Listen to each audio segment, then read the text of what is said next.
Hi there, and welcome to the Cotswold Explorer. I'm Robin Shuckburgh, and we're exploring the wonderful region of the Cotswolds in southwest England.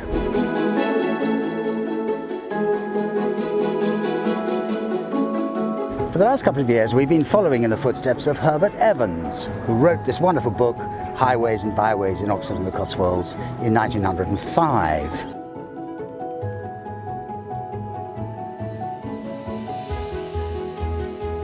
Today you find Ross, Widget, Gizmo and me in a little village of Farmington. Now we've been here before, just briefly, some years back, but we've decided to come back on this beautiful winter's sunny day because the river Windrush, which is just behind me in the valley, is very flooded.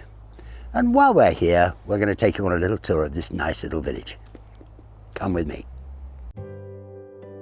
The village sits at the top of a ridge surrounded by valleys cut over the ages by water and ice.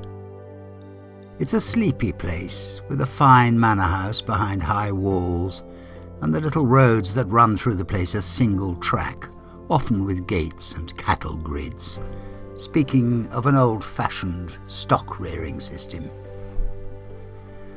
Much of the old Cotswolds is still crisscrossed with these gated roads, which stem from the time when sheep outnumbered the people by a factor of several hundred.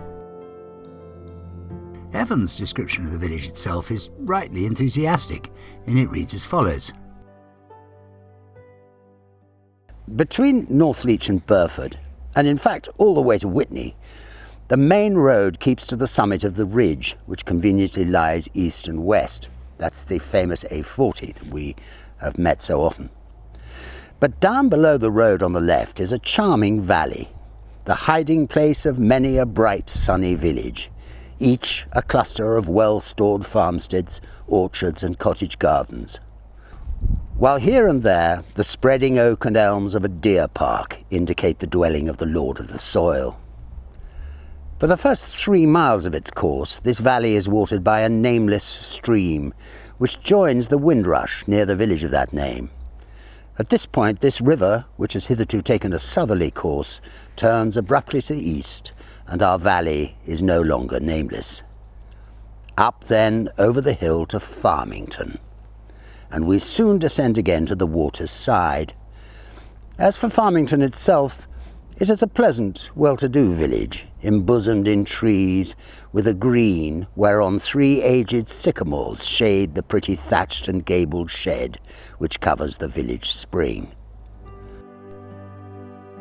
On the triangular village green today, one of those magnificent trees is still standing, and where the other 2 used to be, 2 more have been planted for future generations to enjoy, given time. The small building over the well in the centre of the green is still there, but in 1935 its thatched roof was replaced with local stone tiles, courtesy of the inhabitants of Farmington in Connecticut, USA, to mark the tercentenary of the foundation of their state. Now that's a kind and generous thing to do. Farmington, Connecticut is obviously a thriving community. Originally inhabited by the Tunxis Indian tribe, in 1640 English immigrants established a community there, making Farmington the oldest inland settlement west of the Connecticut River and the 12th oldest community in the state. Settlers found the area ideal because of its rich soil along the floodplain of the Farmington River. Sounds quite familiar. Even today, European connections are very strong in Farmington, USA. One of the largest employers in the town is a German industrial machine manufacturer called Trumpf. I suspect the church in our Gloucestershire Farmington is very little changed in the last 100 years, so I'll read to you what Evans has to say about it. As you will hear, he isn't particularly excited about the building. Indeed, his comments are short and a little brusque, but it has some interesting features which I will describe in a little more detail. The church has suffered from modern excrescences in the way of organ chambers and vestries, and at some time the north wall appears to have been cut through to form the present lean-to north aisle. As you stand in the aisle and look upwards, you see the old external corbel table above the arches. Then a delightful lane by the brookside takes us to Sherborne. After that cursory description, I can tell you a little more.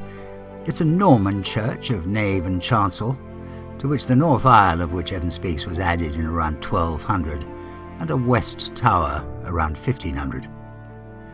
The embattled tower is in 3 stages, with rather lovely painted stone clock faces to the west and east. It has to be said the north aisle was rather badly redone by Waller and Son in around 1890.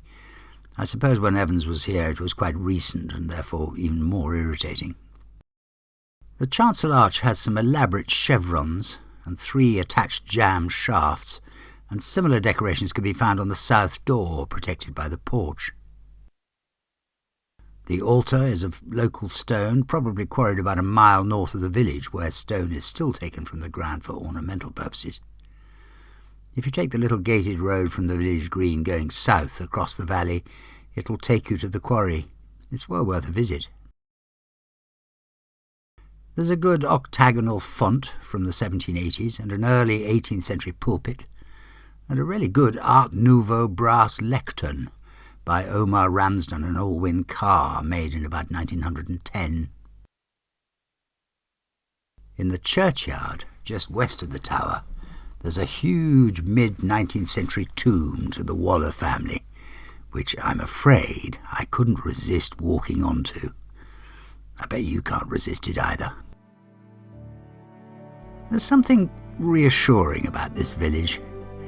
We're not far from Burford, where, as I've said, only a mile from the big A40 trunk road, and yet this place seems untouched really by the outside world. Come here and explore the lanes and the valleys that surround the place, and you'll get a pretty good idea of what it is that makes us love this part of the world so much. I do hope you've enjoyed our little trip around Farmington, and now we will fly the drone over the flooded valley of the Windrush to give you a view of what was once a rare but is becoming increasingly common occurrence. So don't forget to subscribe to the channel. You can find us on all the normal platforms, and please visit our website, thecotswoldexplorer.co.uk, where you'll find lots more information about all the stuff we've already done and what we're planning for 2023. I will see you soon somewhere else in the Cotswolds in the very near future.